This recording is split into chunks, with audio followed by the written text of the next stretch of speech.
Hi, this is Dorie Clark. I am here with Newsweek, and this is our weekly interview show, Better. I'm so pleased to be here with Phil Libin. Phil is the co founder of Evernote, and he also is the CEO now of his amazing new company, which is pioneering video technology for much better online conferencing and conversations. And so we want to hear all about that, as well as his experiments with remote and hybrid work. So, Phil, it's such a pleasure to have you.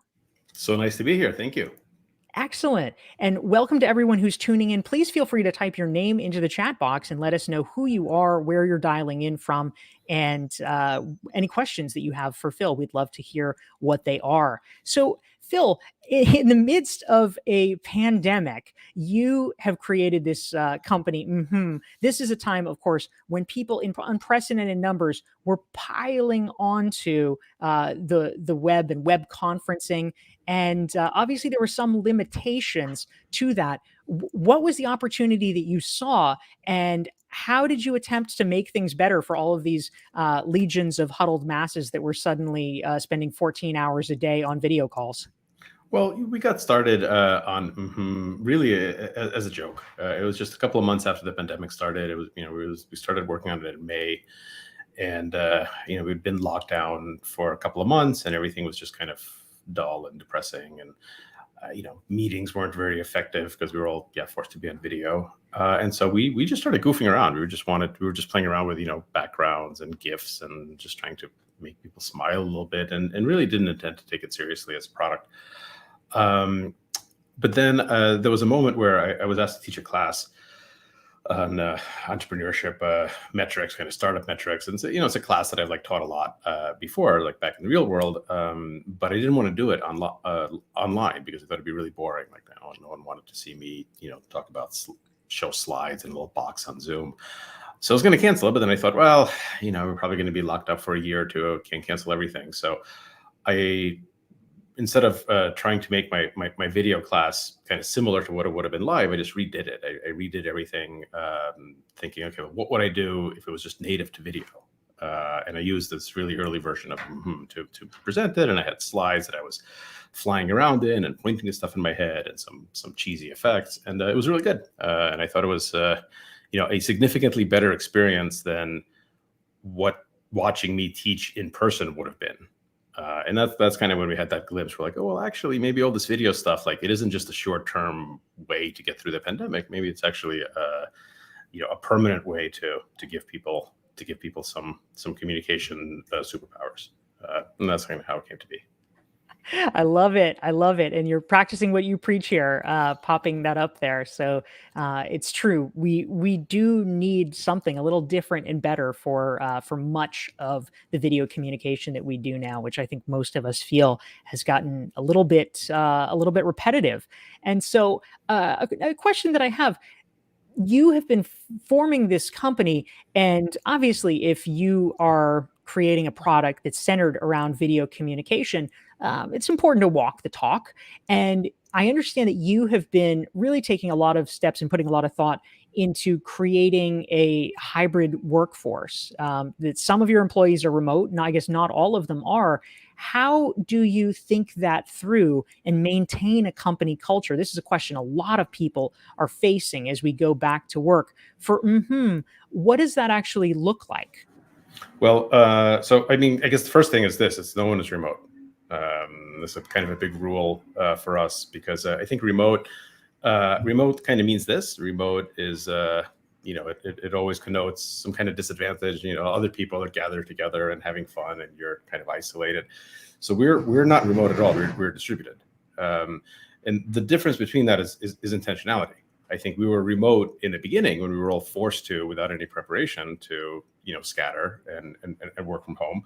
But now that we've kind of had time to design it intentionally, we've designed our company to be fully distributed, kind of like the internet is designed to be a distributed system. So like the people who invented the internet, they made it distributed not because they didn't know about how to make centralized networks, right? Like obviously, several things about the internet would be easier if there was one big computer somewhere that was running it, but that doesn't make any sense because the internet is being distributed is what gives it superpowers. So they've chosen to build a distributed system, and we've chosen to build a distributed company. And it makes certain things a little bit harder, but it really makes a lot of things much easier. And we spend more time focusing on kind of on the new superpowers that being distributed gives us that we could never have before, that we could never touch before, stuff that we're never giving up because it's mind-blowingly powerful. And, a little bit of time trying to solve the extra problems that being distributed gives us. But focusing on the superpowers makes solving the problems worthwhile. I love that. That's really cool. And so I understand that a new policy that you have in place, that you have recently started giving employees a stipend so that they can actually take steps to create their ideal work environment at home. What was the thinking behind that, and how has that played out for you? Well, not necessarily at home. I think this is another misconception, right? It's that people think that being distributed means working at home, and it doesn't. The important thing is actually out of office. It's actually this is the the out of office lifestyle. What's important is that when people say, "Where am I working?" What's important is where I'm not working. I'm not working in this like centralized office where I've had to, wake up 2 hours earlier than I would have wanted to, so I could sit in traffic for 2 hours. So I could be in the same physical location with a bunch of other people who don't really want to be there for 10 hours, so that I could sit in traffic for 2 hours on the way back. The office was the problem. So once you go once you go out of office permanently, you can choose where to work from. So sometimes I work from home. Like right now, I'm at home. I'm in my home studio because where I'm doing this broadcast, and I wanted to have nice microphones and lights, and I've got that set up at home. But about a third of the time, I'm working from here. About a third of the time, I walk to a museum. I work for a museum, which is amazing. I like go for walks either by myself or with a coworker if there's someone here in person. Whenever we need to kind of puzzle out something important, something creative, there's no better place than being surrounded by art and creativity to do that. Sometimes I work from the pool. There's a great club here that has an amazing pool and nice showers and changing rooms and lounges. And so if I don't have to do like video recordings, then I'll go work from the club. I'll do some Zoom calls and then swim a few laps in the pool and then do some more Zoom calls. And I'd never be able to do this before. Like back in the before times, I'd never like go to the pool in the middle of the day from work. But now I can work from there.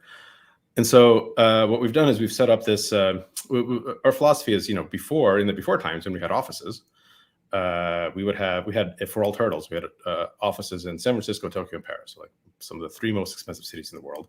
We spent a lot on rent and, internet and security and snacks and all that stuff. And now we don't have any of those offices, but we still have a responsibility to make sure that our employees have a healthy and productive work environment. But rather than providing that at the office, we just take the money that we used to spend on rent on facilities, and now we call it distributed facilities. We just give that money to everyone. It comes out right now to about $800 per person per month, and people can spend that on whatever they need to make their distributed work environment better.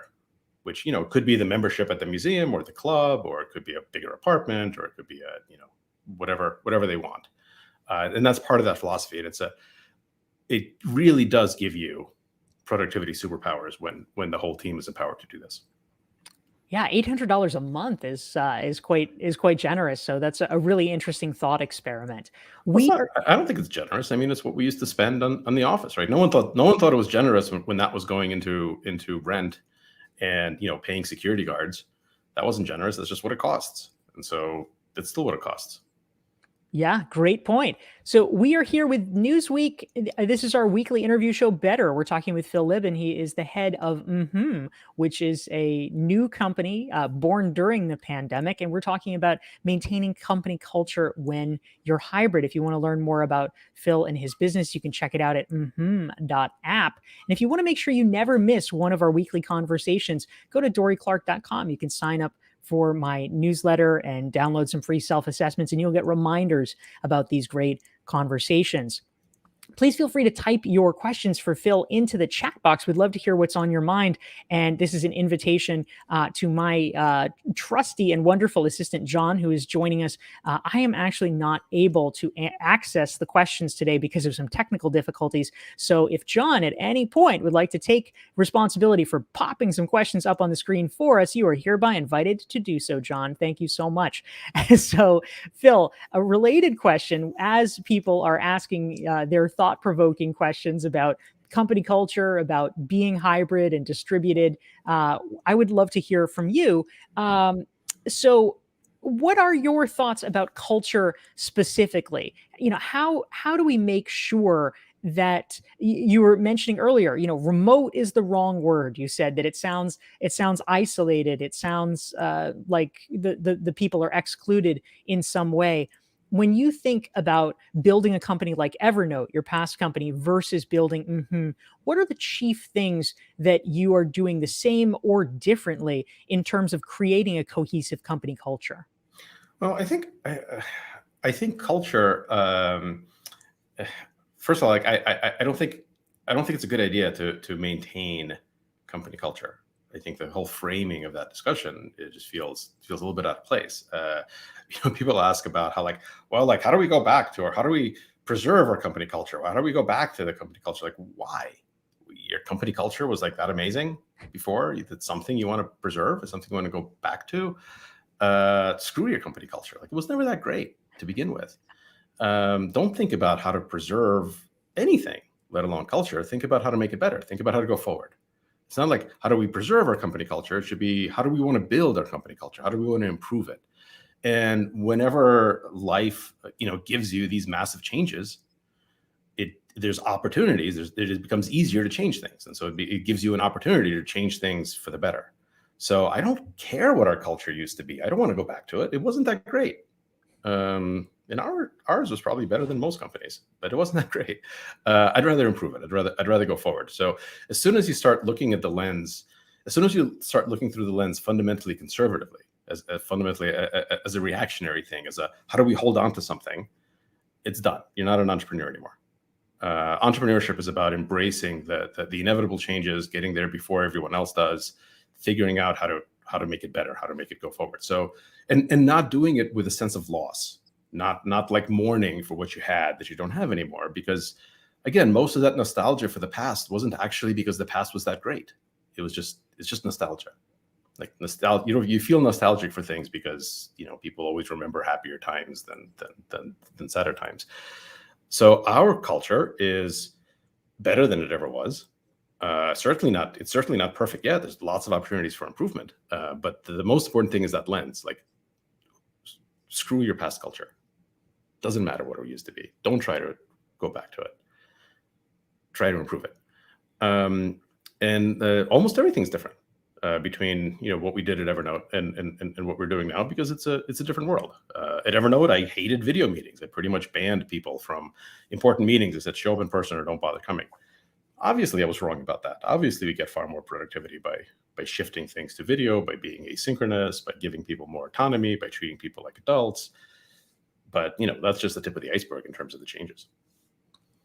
Well, it's definitely a big change, and as a society, we've been through huge ones together. I want to just take a detour for a moment, Phil, if you don't mind, to ask you an Evernote-related question. Evernote, of course, is a popular app that has enabled people to gather information together and just make sure all of the different streams of things that we come across, that we can capture it and archive it and be able to access it effectively.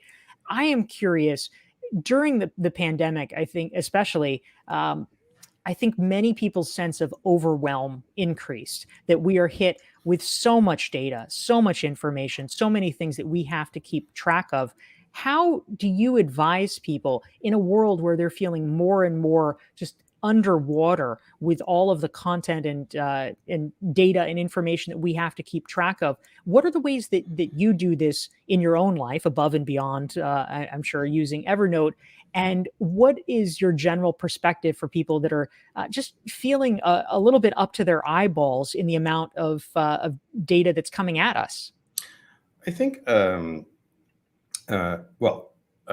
in general, my approach to all of this stuff is it's very natural. It's very natural human behavior. I do it all the time. To focus on the problems, to focus on the negatives, and to try to figure out how to make them better. Sometimes just to complain about them. And this makes a lot of sense. In fact, it's easier. There's a well-known negativity bias cognitively. It is much easier to feel smart if you're focusing on the negatives than if you're not. And this is especially true when people are talking. When you have multiple people kind of communicating, everyone tries to show that they're smarter than the previous person, and you just do that a lot more effectively by criticizing, by saying, oh, but what about this difficulty? And, oh, and this thing is harder. Oh man, if that goes wrong, it's going to be really bad. It's imagine like you're sitting in a conference room and you ask your team for their opinions about whether or not you should, I don't know, buy this new company or something. Most of the opinions are going to be negative. They're going to be, oh, well, what about this problem? What about this problem? And then the next person is going to try to like also be critical and negative. And this is just common. If you lean into the positive, you're seeing is a little bit naive. But this is like, and I do it myself all the time, just in my own thinking about things. And so the antidote to this is very simple. It's not easy, but it's simple. There's a big difference between simple and easy. Like it's simple to see what the right answer is. It's hard to actually put into practice. The simple answer is I force myself to start looking at the things that are better, not the things that are worse, and then deciding how to take the things that are better in whatever the environment is and how to really lean into them. How to take them from better to ridiculously good, to amazing, to superpowers. Without reference. I try to go for hours at a time or days at a time sometimes without thinking about something that's worse and how to fix it. Purely as like a cognitive exercise, as a meditation, as a way to say we actually have more agency than we think when we're trying to improve something that's already pretty good and really make it amazing than when we're trying to claw something back. So, if I feel overwhelmed with whatever it is, too much information or too much data or just the suffering in the world or all of the things that are easy to feel overwhelmed by, the simple meditation is to say, okay, well, but what are the things that are better this year? What are the things that are better in this environment than they ever were? And force yourself to find a couple, even if they're like little silver linings, and then be like, all right, what could we do to take this little silver lining and make it into a giant benefit? And so, in the beginning of the pandemic, of course, there's massive suffering, not just in the beginning, still all the way through. But at the beginning, when it was so unexpected for most people, it was just miserable. And working from home was miserable. If you hadn't planned for it, you hadn't planned the right home, your family situation was different, your kids were out of school, people were sick and dying everywhere. Extremely, extremely stressful. But certain things were actually nicer. Very few, but a few. For example, didn't have to commute anymore. That was the first thing. That I like, that I'm like, wow, man, everything sucks. I'm in shock about how bad the world just got all of a sudden. This would be back in April of 2020. But what's a nice thing? Well, I don't have to waste time commuting. Okay, that's pretty nice. How do we dig into that? How do we get more of that? What if that's true for everyone permanently? I think that's the analysis that I suggest. It's I think of it as rigorous optimism. It's the framing of rigorous optimism is I'm an optimist because I think the world can be made better and will be made better. But I have to be rigorous about it because I think that's only going to be true if I do it, if we do it. It's not, you don't get to sit back and watch the world get better. You have to have the agency and take action to do it. But if you do that, you have a plan, you execute, you double down on things that are working. You really can make everything better. You can be a rigorous optimist. I love that. I think that's very useful to think about ways that we can lean into what the positives are. I actually have a new book that just came out. It's called The Long Game, and in it I have a concept called strategic patience that I think is very similar. That I am not a fan of just sitting back and waiting for things, or just be patient, but instead having a hypothesis and acting on it, recognizing that it can take a long time. So exactly. Yeah, great points there, Phil. I love that. And on a similar point, I know you have actually literally just launched a new app. It is OOO, which stands for out of office. I'm not sure if I should be pronouncing it ooh, or you could tell me the best way to say all the O's together. But yeah. I understand that this is intended to be kind of a virtual water cooler. It's another way to contribute for people having more informal types of conversations. Can you talk a little bit about what it is and why that need has persisted and why it's not being met now? Yeah, so it's pronounced ooh. You got it. And the idea is it's just a way to make easy, casual conversations wherever you are. Right now, it's available on iOS, on iPhones and iPads. So you can call someone on ooh and bring them into your environment and go for a walk together. Like I use it for walking around the art trail here at Crystal Bridges Museum, and I can walk there by myself or with another person in person, and then bring in somebody else on the phone, and they can see what I'm seeing and see myself, and I can see them. I've used it at the rodeo to kind of show people what I'm watching, and they can see the action, and they can see myself, and I can see them all in the same composite image. Or I can visit their place. I can call my mom with it, and pop over, and what she will see and what I will see is the two of us sitting in her actual kitchen. Talking instead of like two separate boxes, kind of like you and I are doing now. So it's a way to basically have a simple one-on-one conversations in your real environment, in the other person's real environment, by sort of teleporting back and forth between the two, or in a virtual environment. If you want to do it in front of a whiteboard, a virtual whiteboard, so you can both draw and scribble, you can do that. The main idea is, I think. The company that's really going to win at Video 2.0 is going to be the product, the company that can do synchronous and asynchronous together and smoothly move back and forth between the two of them. Decide when are you talking to someone in real time, like we're doing now, and when are you actually communicating asynchronously, sending recordings around and giving feedback and that kind of stuff. And we want to make every part of that really good. And so we have our first product, which is what I'm using here. You can use it on top of Zoom or any other video platform, like we're doing this way. But we're not actually interacting and using it together. Like I'm using it, other people can see me using it, but they're not using it. Ooh is the next step. It's something that we can use together. And we're going to have lots more stuff over the next few weeks to really build the essential, what we think is the essential toolkit for the out of office lifestyle, for the ooh lifestyle, for distributed work. That's really interesting. And so something, Phil, that I wanted to dig into a little bit. Obviously, your work with ooh, your work with is about making these virtual connections better. But so often for people these days, we find ourselves in situations where we are in back-to-back meetings all day long. People are, I think in many cases, just feeling burned out by video meetings in general.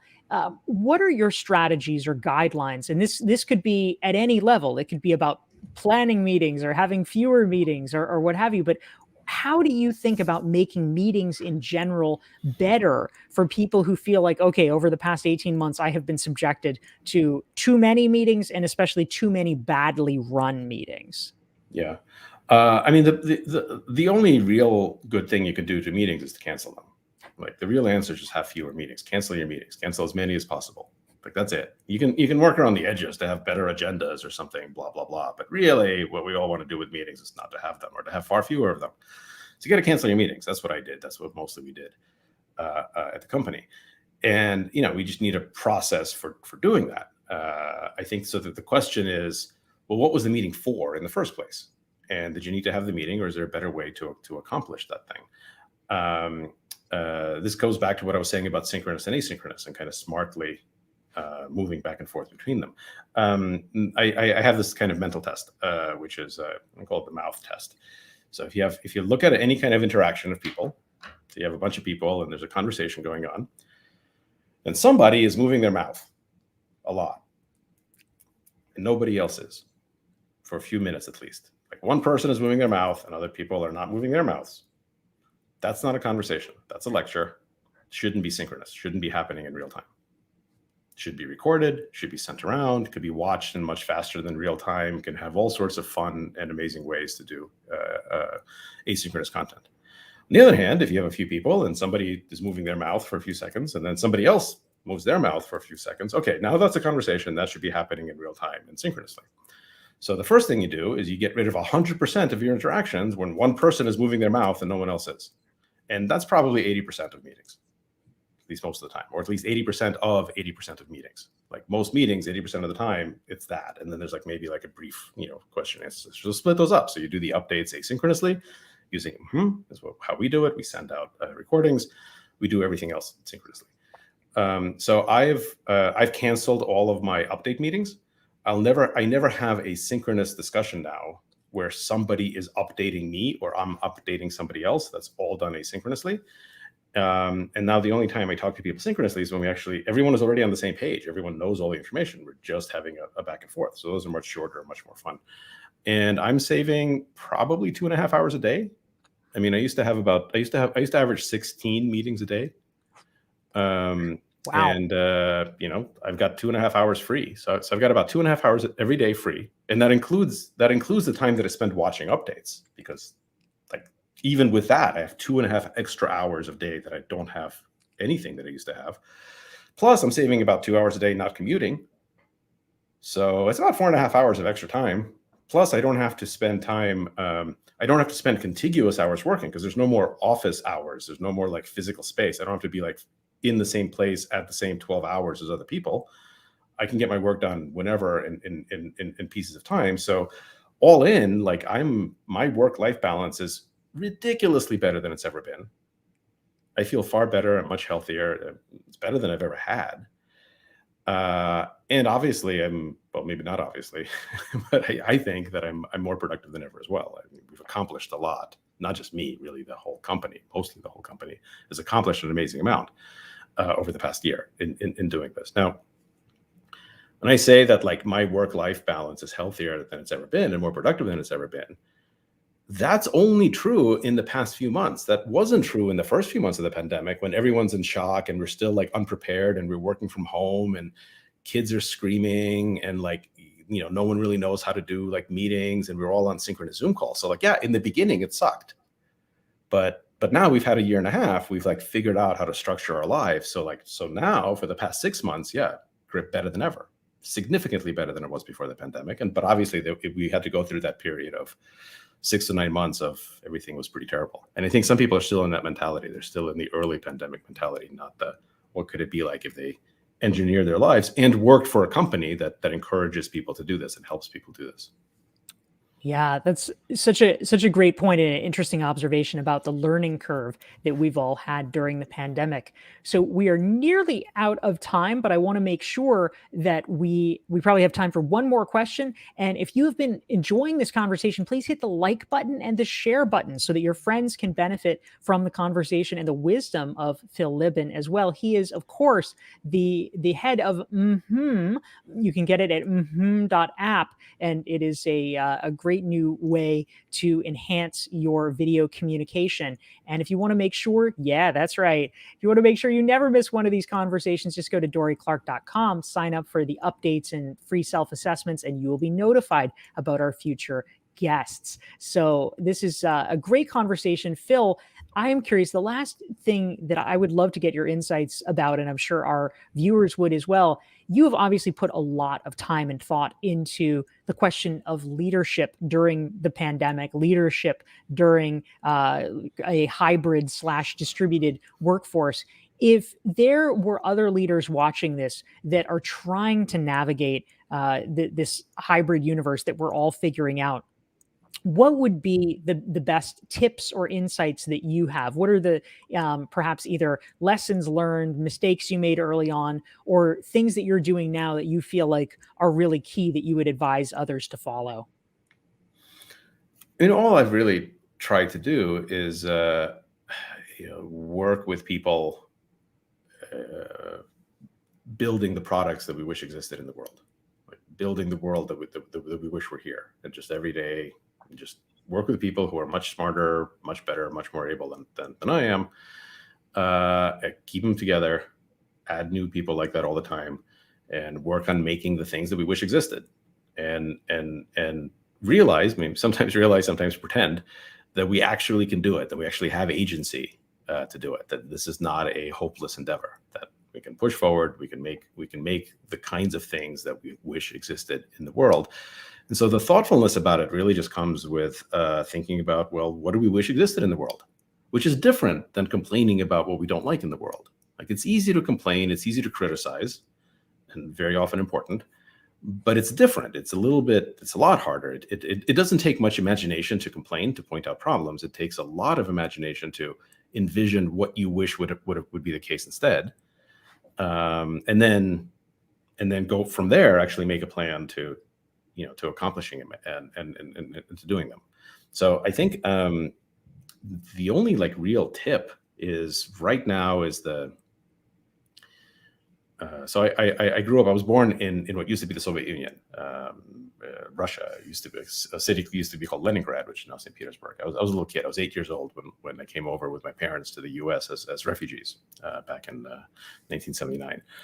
But I went to school in what was the Soviet Union, and I remember hearing a bunch of random quotes from Soviet founders and so on. And there's a quote that I remember that really stuck with me, which is probably apocryphal. It probably never even said this. It was attributed to Lenin, and he said allegedly, sometimes decades go by and not much happens, and then weeks go by and decades happen. And that's what we're living through right now. Like right now, this is the changiest the world has ever been that I've ever lived through in my lifetime. Like decades are happening every week. Decades of change are happening all the time. And that's terrifying. It's terrifying. It's scary. The vast majority of people instinctively resist it. They fall back on nostalgia. They fall back on trying to restore what they used to have. I feel the same way. That is an entirely human way to feel. But the power move is to feel that way, but not act that way. But like force yourself to, instead of trying to hold back the change, to run at it, to dance with it, to say, okay, everything is changing. It's actually the most opportune time to make the world change in a better direction and to embrace it rather than trying to hold it back. So never try to conserve anything in terms of culture or work or whatever. Always try to change it and change it for the better. Amazing. Dance with a change, everyone. That is the word from Phil Libin. He is the creator of And again, you can check it out at app. Phil, it is a pleasure to have you here. Thank you so much for being our guest. Thank you so much. And thank you all for tuning in. We'll see you next Thursday at 12 Eastern, 9 Pacific. Take care.